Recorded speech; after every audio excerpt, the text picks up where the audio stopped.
श्रीरामपूर मतदारसंघात निवडणुकीची चांगलीच रणधुमाळी सुरू आहे। मतदान प्रक्रियेला अवघे काही दिवस शिल्लक उरलेत आणि जोरदार प्रचार पाहायला मिळतोय।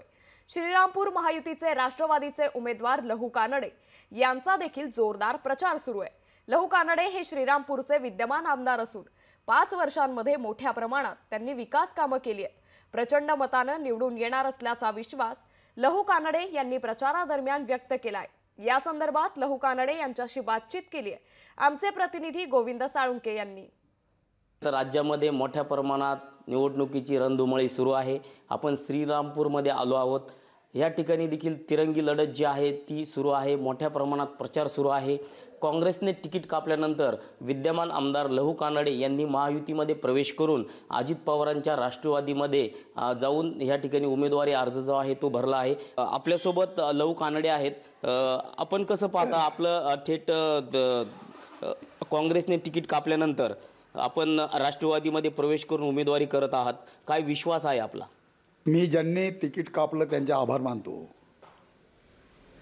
कारण मी मागच्या 5 वर्षामध्ये माझ्या मायबाप मतदारांनी जी मला विश्वास ठेवून संधी दिली होती त्या बळावर जी कामं केली ती कामं घेऊन त्यांचे आशीर्वाद मागणार होतो।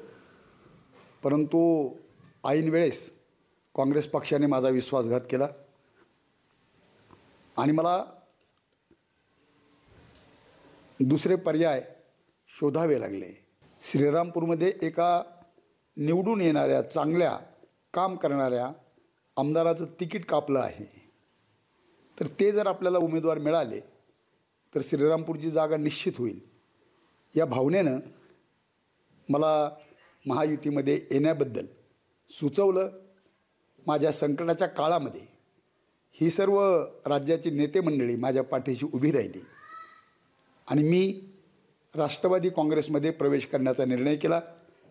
आदरणीय अजितदादा पवार साहेबांनी मला प्रवेश दिला।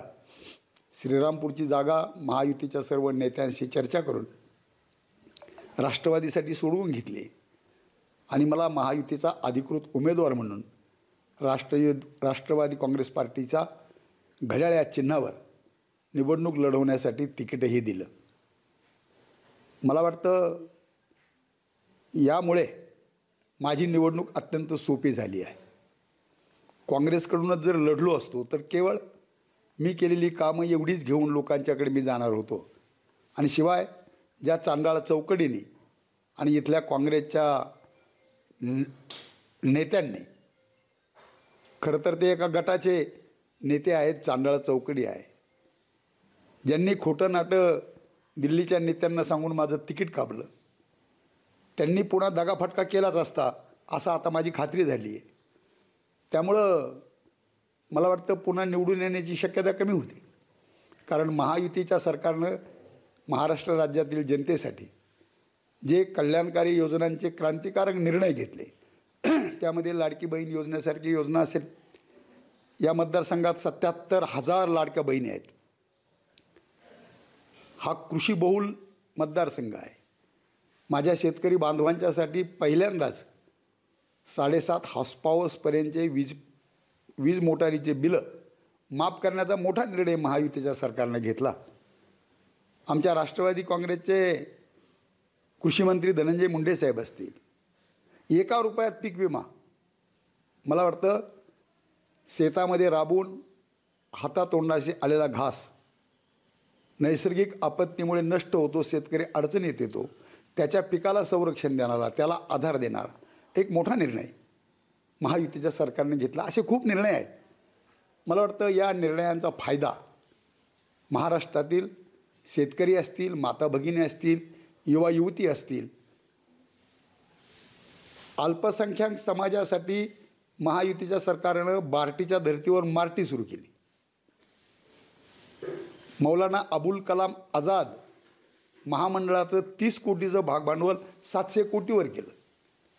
म्हणजे समाजातील सर्व घटकांना सोबत घेऊन आणि नुसतं तोंड देखलेपणाने नाही, प्रत्यक्ष त्यांच्या विकासासाठी, कल्याणासाठी आर्थिक तरतुदी करून महायुतीच्या सरकारनं या महाराष्ट्रामध्ये जो विकासाचा झंझावात निर्माण केला आहे आणि त्यामुळे ज्या कोट्यावधी लोकांना लाभ झाला आहे, मला वाटतं आता त्यांचेही आशीर्वाद माझ्या कामाच्या सोबत मला मिळणार आहेत आणि त्यामुळं माझा विजय सोपा झालेला आहे किंवा आता दगाफटका होण्याची शक्यताही नाही. राहिला प्रश्न, त्यांनी एक खरं तर इथे काँग्रेस फुटलेली आहे. काँग्रेस, माझ्या कामावर मी ही संघटना सांभाळली. माझ्या सर्व सहकाऱ्यांना काँग्रेसने माझ्याशी केलेला दगाफटका, विश्वासघात आवडला नाही. त्यामुळं माझ्यासोबतचे सारे मित्र आज माझ्यासोबत आहेत.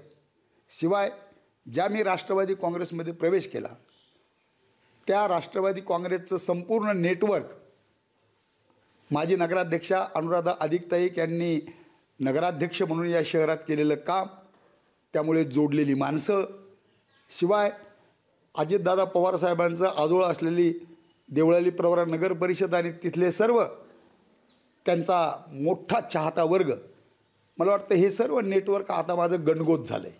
मुळात ही जागा महायुतीच्या सर्व नेत्यांनी राष्ट्रवादीला सोडल्यानंतर, अगदी मुख्यमंत्री महोदयापासून पालकमंत्री राधाकृष्ण विखे पाटील असतील, सर्वांनी त्या बागी उमेदवाराला त्यांचा फॉर्म काढून घेण्याबद्दल सांगितलं होतं. बागी उमेदवार म्हणजे कोण? नाही, ज्यांना चुकून माझी उमेदवारी ह्या शेवटच्या घटके हे सर्व घडामोडी घडताना चुकून AB फॉर्म दिला गेला होता, ते महायुतीचे घटक असलेले शिवसेनेचे जे उमेदवार आहेत. खरं तर शिवसेनेने ती जागा राष्ट्रवादीसाठी आता सोडलेली आहे. म्हणून मुख्यमंत्री महोदयांनी त्यांना सांगितलं ही जागा राष्ट्रवादीला गेली, तुम्ही फॉर्म मागं घ्या. पालकमंत्री महोदयांनी त्यांना सांगितलं की कांबळे तुम्ही फॉर्म मागं घ्या, कारण आता ही जागा राष्ट्रवादीला गेली आहे आणि महायुतीच्या अधिकृत उमेदवार लहू कानडे आहेत. असं असताना ते नॉट रिचेबल झाले. मला वाटतं त्यांना कोणीतरी फूस लावली असावी. महायुतीमध्ये फूट पडली असं एक खोटं कथन निर्माण करण्यासाठी ते त्या गोष्टीचा उपयोग करतायत. परंतु महायुती अभेद्य आहे. महायुतीचे लाभार्थी अधिकृत उमेदवार म्हणून लहू कानड्याच्या घड्याळालाच पसंती देणार आहेत आणि ही कुटील कारस्थानं राजकारणामध्ये चालू असतं, ती जनतेला माहीत आहेत. त्यामुळे माझी निवडणूक जनतेनेच हातामध्ये घेतलेली आहे आणि माझा विजय निश्चित आहे असं मला प्रामाणिकपणे वाटतं. हां, पण आपण जर पाहिलं तर गेली अनेक वर्षांपासून श्रीरामपूर जो विधानसभा जी आहे ती काँग्रेसचा बालकिल्ला आहे. ह्या ठिकाणी काँग्रेसचा उमेदवार जो आहे तो निवडून येतो. मात्र आपण अजित पवारांच्या राष्ट्रवादीमधून अर्ज भरून या ठिकाणी उमेदवारी करताय. मात्र काही फरक पडेल का मतदानावर? मी आपल्याला अगोदरच सांगितलं का मी ज्या राष्ट्रवादी काँग्रेस पक्षामध्ये प्रवेश केला आहे तो पक्ष शिव, शाहू, फुले, आंबेडकर यांची विचारधारा मानतो आणि जनतेचं कल्याण सत्तेमध्ये सहभागी असल्याशिवाय करता येत नाही. म्हणून अजितदादा महायुतीमध्ये सहभागी झालेले आहेत. जे तुम्ही बोललात की काँग्रेसचा सतत निवडून येत होता, केव्हा? जेव्हा काँग्रेस अभेद्य होती तेव्हा. आता काँग्रेस फुटली आहे. फक्त एका गटाला मानणारे 4 किरकोळ माणसं काँग्रेससोबत आहेत. खरी काँग्रेस तर 5 वर्ष मीच उभी केलेली होती. माझ्याच कामाच्या बळावर काँग्रेसचं संघटन आम्ही मजबूत केलं होतं आणि ते माझ्यासोबतची सर्व माणसं आज माझ्यासोबतच राष्ट्रवादी काँग्रेस पार्टीमध्ये आलेले आहेत. म्हणजे माझ्यासोबत माझी काँग्रेसही आहे, राष्ट्रवादी काँग्रेस पक्षाचं गणगोतही आहे. महायुतीचा अधिकृत उमेदवार म्हणून महायुतीचा मोठा घटक पक्ष असणारी भारतीय जनता पार्टी माझ्यासोबत आहे, रिपब्लिकन पार्टी ऑफ इंडिया माझ्यासोबत आहे आणि दुसऱ्या बाजूला एकटे पडलेले एकाकी अवशेष म्हणून शिल्लक राहिलेली काँग्रेस आहे. त्यामुळे तो उमेदवार स्पर्धेतही नाही आहे. लहू कानड्यांचं जे आहे ते पुढचं विजन काय राहील श्रीरामपूरकरांसाठी? आमचे नेते काल श्रीरामपूरच्या जाहीर सभेमध्ये आदरणीय अजितदादा पवारसाहेब म्हणाले की विरोधी पक्षात असून देखील लहुजींनी 1200 कोटीचा निधी या मतदारसंघात आणला.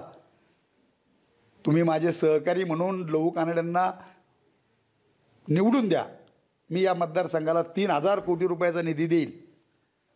मला वाटतं मी प्रशासन, शासन जाणणारा,